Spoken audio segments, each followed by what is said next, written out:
Antoni de Moragas, arquitecte, professor de l'Escola d'Arquitectura de Barcelona i d'Eina, i estic aquí una mica perquè vaig estar als inicis del moviment aquest de cineclubs i cinefòrums a finals dels 50, anys 60, i això sembla que pot tenir un cert interès. Va ser començar com a espectador, no sé quin cinefòrum, perquè el cineclub és una paraula que es va començar a fer servir més tard.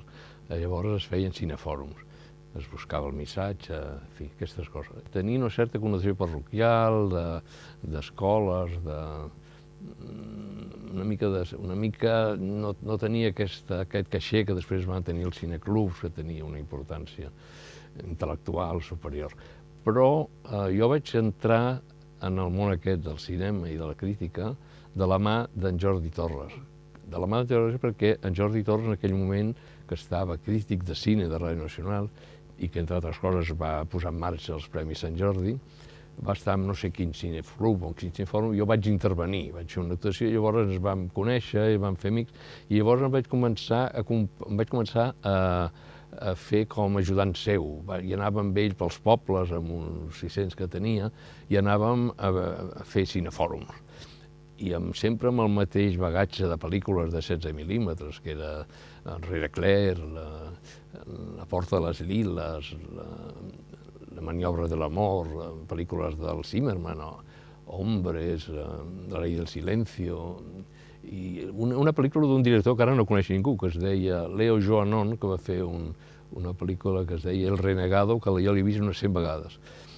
Misteriosament, aquest paquet de 10 o 15 pel·lícules, al final hi va entrar els 400 cops, no se sap ben bé per què.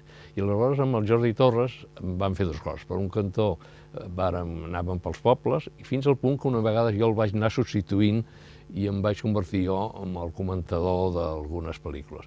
I també participava en un programa que feia ell a Ràdio Nacional els dissabtes a la tarda, que ell era l'home assenyat i seriós i defensor dels valors fonamentals, i jo era el jove celebrat que anava dient tonteries, entre elles defensar més el cine de film ideàlic que hi ha de cinema, que no pas els assenyats com el Ossa, el Lassa, el propi Torres, i aquesta polèmica va començar amb aquest conflicte de...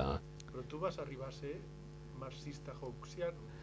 Sí, jo amb això puc explicar... Era una contradicció. Sí, amb això, a més, ara explicaré una anècdota divertidíssima, que vist des d'ara impressiona una mica. Jo en aquells anys vaig demanar, es feia a través d'una carta, l'entrada al PSUC.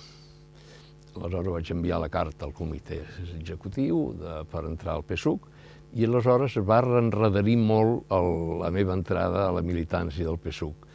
I el motiu, segons em vaig arribar a saber, és que algú va dir però aquest hem d'anar amb compte perquè està defensant el cine americà.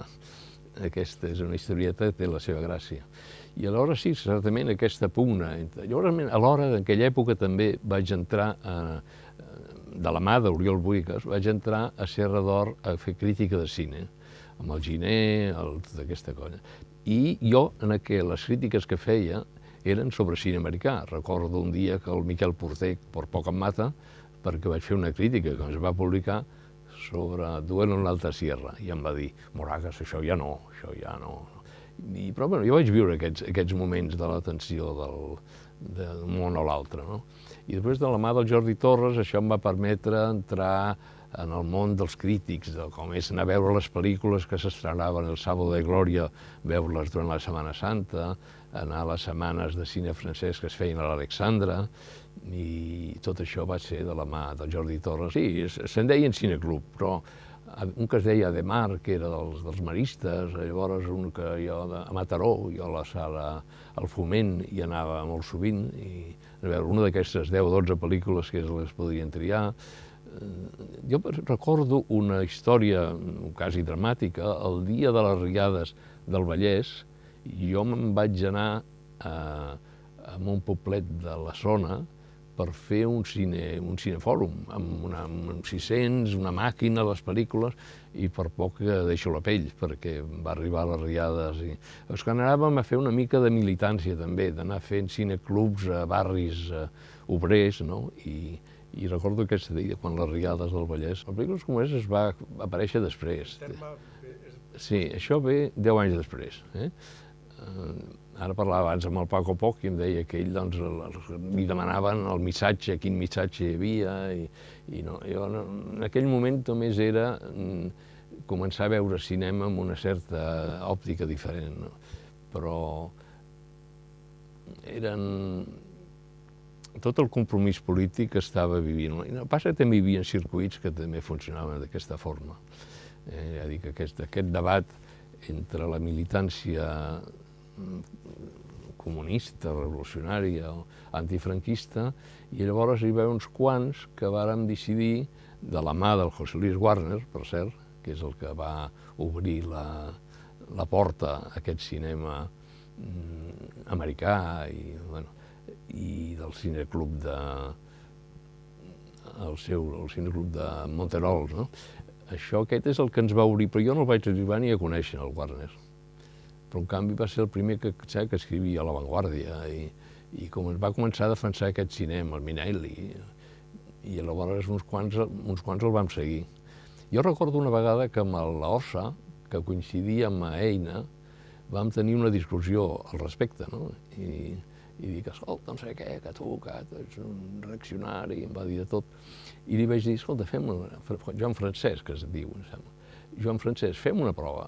Aquestes pel·lícules que tu defenses i les defenso jo, les apuntem en un paper i ens veiem d'aquí 20 anys. Crec que hauria guanyat. Vaig anar desapareguent d'aquest món i m'ha quedat una mica la veritat que el que sí queda és una tendència a trobar que aquell cinema d'aquella època era el meu.